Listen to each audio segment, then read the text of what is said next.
આજના 76મા ગણતંત્ર દિન નિમિત્તે આપ સર્વને વંદે માતરમ.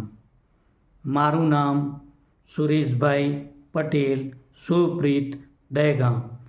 આજે મારા 2 મુક્તક હિન્દી ભાષામાં રજૂ કરું છું. 1. देशभक्ति के पागलपन ने हमें बर्बाद किया.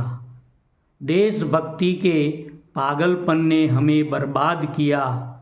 हमारे इसी पागलपन ने देश को आज़ाद किया. वीराना था देश, गुलशन बनाकर सौंपा आपको. वीराना था देश, गुलशन बनाकर सौंपा आपको. पर सच बताओ मेरे हमवतन, तुमने हमें कब याद किया. 2.